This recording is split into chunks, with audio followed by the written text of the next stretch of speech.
pelayanan kita semuanya untuk Tuhan, Bapak Ibu ya. Jadi di sini di ayat pertama di 2 Korintus 6 ini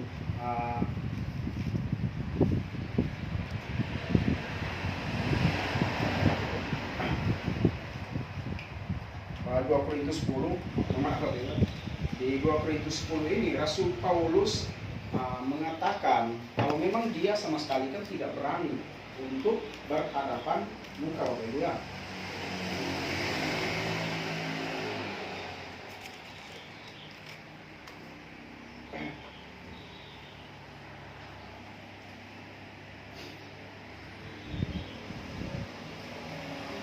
Aku Paulus orang yang tidak berani bila berhadapan muka dengan kamu, tetapi berani berhadap kamu bila berjauhan.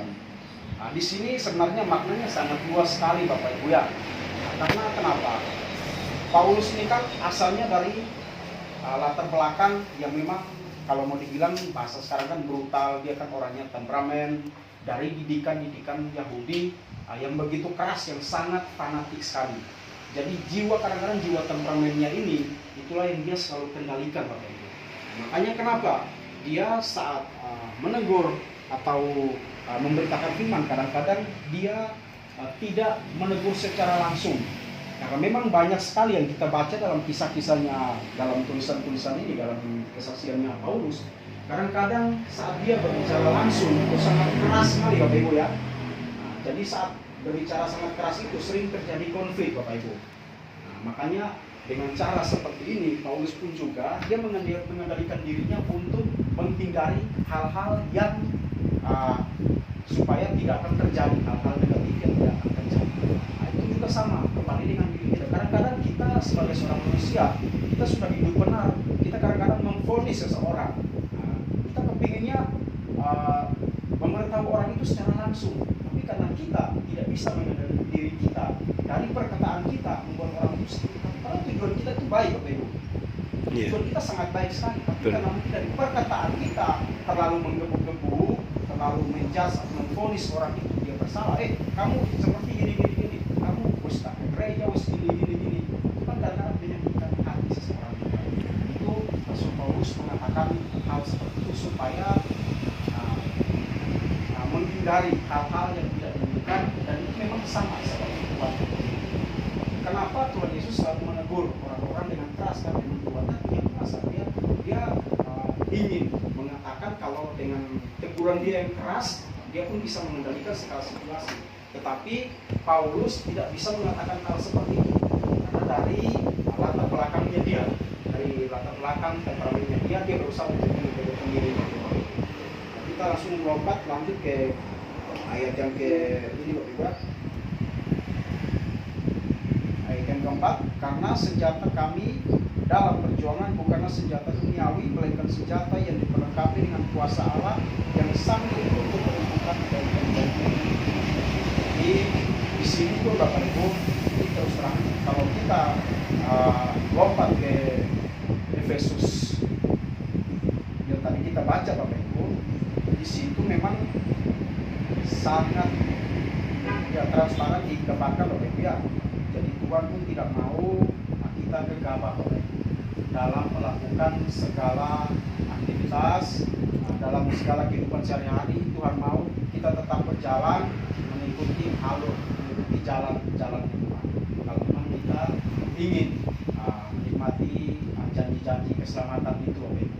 Jadi kadang-kadang kan orang bilang segala permasalahan itu kan datangnya dari dalam. Memang betul, apa yang kita alami itu pasti cobaan datang dari dalam, entah dari keluarga kita, orang terdekat kita, bahkan dari diri kita sendiri.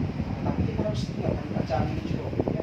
Perjuangan kita itu bukan melawan darah dan daging, tapi penguasa-penguasa di darah, penghulu-penghulu dunia, itu semua. Kenapa saya katakan seperti itu? Di zaman sekarang, Bapak Ibu, banyak sekali hal-hal yang kita tidak mengerti. Banyak penyusup-penyusup yang masuk. Kita harus tahu, sesabar apapun, ingat, saat iblis mencobai Tuhan Yesus, itu dia sangat sabar sekali. Berapa kali dia mencobai Tuhan, tetapi setelah dia nggak bisa, ada yang mengatakan dia akan menuntut waktu tempat. Berarti kan dia sabar juga kan. Cara itulah yang dipakai seperti itu. benar, orang kudus memang sabar, tetapi iblis pun sabar. Kita jangan salah. Nah, kadang-kadang kita terbuai. Kita saking terbuai, mungkin ada orang yang tetap mungkin sering buat kita jengkel, buat ini. Memang itu harus kita jalani. Kita tidak boleh tergoda dengan apapun. Kita tetap berpegang teguh dengan firman Tuhan ini. Yang saya terapkan dalam kehidupan saya, dalam pekerjaan saya, sering saya bilang, kalau masalah kebenaran, saya sama sekali memang tidak akan mundur. Karena saya sudah berkomitmen, walaupun itu menyakitkan, tetapi saya harus tetap berpegang teguh pada kebenaran. Karena saya yakin hak saya itu dijamin sama Tuhan. Lewat bacaan-bacaan kita harus berdiri di jalan kebenaran, kita harus berpegang teguh supaya kita bisa mendapatkan pedang roh dan firman itu kita harus berpegang teguh. Nah, di sini saya ingin supaya kita semua satukan hati kita yang ada di sini, Bapak Ibu ya, untuk ya sama mendukung pelayanan para juga, ya, supaya apa yang digumulkan, apa yang kita inginkan, biar Tuhan menjawab semua, Bapak Ibu. Bukan untuk para aja, tapi untuk kita semua di sini. Karena kita ini adalah sama di hadapan Tuhan. Kita pun harus, karena kita kan sudah, hak kita kan sudah dijaminkan sama Tuhan. Jadi kita harus minta hak kita dengan catatan kewajiban pun kita harus lakukan, yaitu menjalankan perintah Tuhan. Ya, banyak orang percaya yang menyia-nyiakan apa yang Tuhan berikan, digunakan hal-hal yang saat itu sudah diberikan kepercayaan sama Tuhan. Kadang-kadang dibelokkan dan itu memang sampai sekarang kan banyak yang percaya, kan ada yang tidak puas sampai protes sama Tuhan. Kenapa harus seperti ini? Kenapa harus seperti ini? Kita flashback lagi. Apakah kita sudah mentaati segala perintah Tuhan? Apakah kita sudah terapkan senjata yang diberikan sama Tuhan saat kita menghadapi musuh? Jadi musuh utama memang dari diri kita, tetapi cara-cara iblis, penguasa dunia itu memanfaatkan kelemahan kita. Dengan cara memanfaatkan kelemahan kita, dia akan masuk menawarkan ini menawarkan ya mungkin kenyamanan, tapi kita harus tahu kalau kenyamanan itu Tuhan sesat. Jadi kita harus tetap bertahan. Itu sangat menyakitkan. Seandainya kalau kita tidak bertahan, berarti kan kita ragu. Kita sebagai orang percaya, kita sebagai orang yang beriman, itu kita ragu dengan kuasanya Tuhan. Percuma dong kalau kita hanya mengatakan Tuhan kita itu Allah yang perkasa, yang punya semuanya. Tuhan kita Allah yang agung. Tetapi saat kita mendapat masalah, kita tidak bersyukur, malah kita kadang-kadang balik menyalahkan. Nah, itu yang terus terang saya ketemukan di semua nasabah-nasabah saya.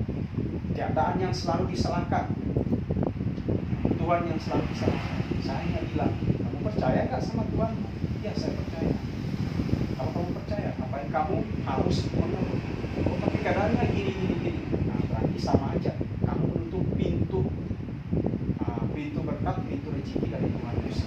Kamu sendiri yang menutup. Nah, kalau di ajaran saya, tetap yang mengatakan apapun keadaanmu itu tetap mengucap syukur setiap saat. Mengucap syukurlah dalam setiap saat. Tetap perkatakan kebenaran. Karena di saat kita perkatakan kebenaran, di saat kita tetap memperjuangkan kebenaran itu imbasnya sangat besar. Saat kita memberkati orang, imbasnya sangat besar. Orang itu terberkati, kita adalah saluran berkat itu. Jadi kita imbasnya pasti kita berkati. Tapi saat kita mengeluh, saat kita menyalahkan orang atau menyalahkan keadaan, saat kita mengutuk orang, sama. Karena awalnya dari kita mengutuk orang, kita mengatakan orang yang aneh-aneh, itu jalurnya kan juga kita pun pasti ada keras. Memang kita sebagai pengikut Tuhan itu mau dibilang gampang susah, tapi mau tidak mau itu sudah komitmen kita, itu sudah keputusan kita. Saat ini kita tetap komitmen kalau hanya Tuhan satu-satunya Allah yang kita sembah. Tidak ada yang lain, tidak ada Tuhan selain Allah yang kita sembah. Itu Yesus Kristus, Tuhan yang menjadi manusia. Kita tetap percaya dan janji Tuhan itu ya dan amin. Dan hak yang sudah dijanjikan yaitu kan janji keselamatan buat kita, Bapak Ibu ya. Janji keselamatan ya. Kalau kita sudah mengikuti itu semua, kita nggak perlu minta lagi, saya pikirnya seperti itu. Karena saya terus terang saya alami, Bapak Ibu ya. Kalau kita sudah mengikuti semua itu, kita sudah ikut pada jalurnya Tuhan, kita tidak perlu minta. Tuhan meminta apa? Kita berdoa. Dimanapun kita tetap berdoa. Bukan hanya di rumah, bukan tentu. Kalau itu pribadi saya, Bapak Ibu ya, selama ini. Jadi saya tidak pernah mengambil waktu-waktu tertentu. Memang ada juga, tapi dimanapun